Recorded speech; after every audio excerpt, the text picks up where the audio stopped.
जिंदाबाद पूटा जिंदाबाद पूटा जिंदाबाद। नौरा मृत्युंजय टीम अज असी अपना पूटा इलैक्शन 2023 वास्ते मैनीफेस्टो रिलीज़ कर रहे हैं। अज असी उहदी पहली कॉपी रिलीज़ की ते साडे पिछले कामां दे नाल नाल साडा हुण ध्यान होना चाहिए फ्यूचर मैनीफेस्टो ते। उस मैनीफेस्टो दे विच साडीआं प्रायोरिटी वाइज काम की होणगे उन्हां तों तुहानूं असी जाणू करवाउणा चाहांगे।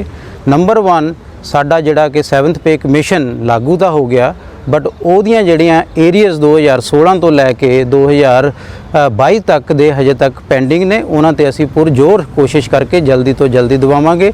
दूजा ही होर एक सोशल सिक्योरिटी नाल जुड़िया होया मुद्दा है ओल्ड पेंशन स्कीम।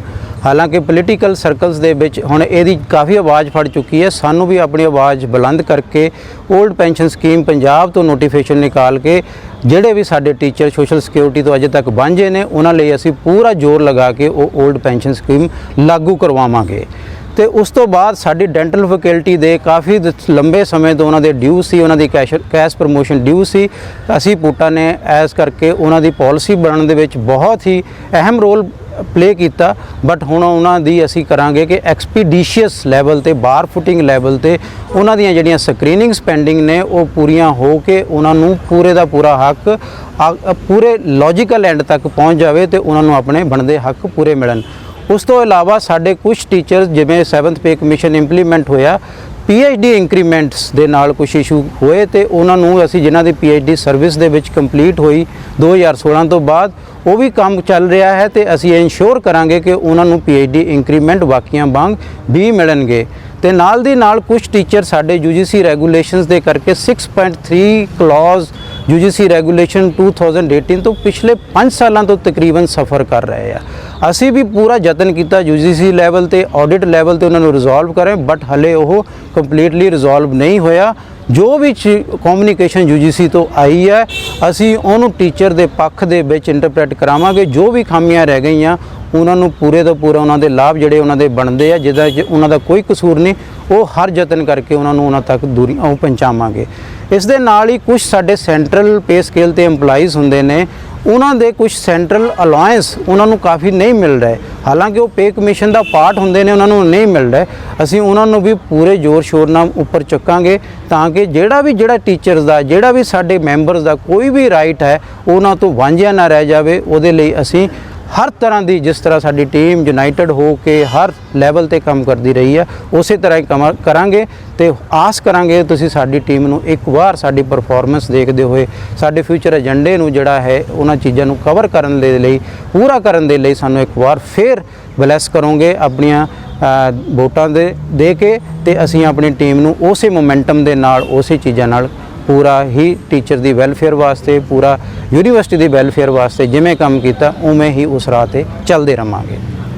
साथियों, जैसा कि अभी नौरा साहब ने बताया कि अगर हमारी पूटा आती है तो हम किस तरह से आगे किन किन मुद्दों पर काम करेंगे।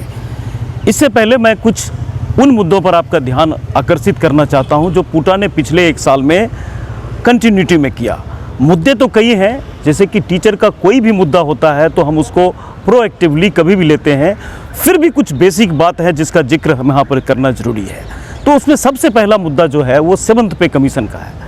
हमें खुशी है कि प्रेजेंट वाइस चांसलर मैडम ने जब ज्वाइन किया तो प्रोएक्टिवली पूटा ने इस चीज़ को उठाया और सबसे पहला काम जो हुआ वो 7th पे कमीशन इम्प्लीमेंटेशन हुआ। इसके साथ साथ इसकी बेनिफिट अब हमें खुशी है कि पेंशनर तक भी जा चुकी है। दूसरा जो मुद्दा हमने क्लिंच किया, करीब 150 से ऊपर टीचर का जो प्रमोशन हुआ है उसमें भी धन्यवाद करना चाहते हैं वाइस चांसलर और यूनिवर्सिटी एडमिनिस्ट्रेशन का कि पूटा का जो एक रोल है कई सालों से, और इस केस में भी पूटा पूरी तरह से सक्सेसफुल रही। 60+ जो हमारे टीचर हैं उनको काफ़ी दिक्कतों से गुजरना पड़ा, बट हमें खुशी है कि उनका PF और NCPF का जो इशू है वो अब रिजॉल्व हो चुका है।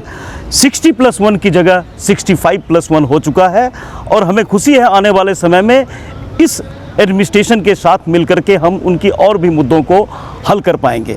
इसके अलावा पेंशनर से रिलेटेड बेनिफिट तो हम बता ही चुके हैं आपको। जो रिसर्च से रिलेटेड इशू है, हमारे प्रेजेंट पूटा सेक्रेटरी ने काफ़ी इस पर काम किया है और डे टू डे बेसिस पर उनकी यूसी का इशू हो, उनके बुक से परचेज रिलेटेड इशू हो, किसी भी तरह का इशू है, हमने कभी पीछे मुड़ कर के नहीं देखा। डेंटल कॉलेज का जो काम अभी गिना रहे थे हमारे सेक्रेटरी साहब, उसमें यह है कि वो काम, उनकी पॉलिसी तो बन चुकी है, लेकिन उसके आगे भी हमें काम करने की ज़रूरत है और उस पर हम काम करते रहेंगे। Thank you very much.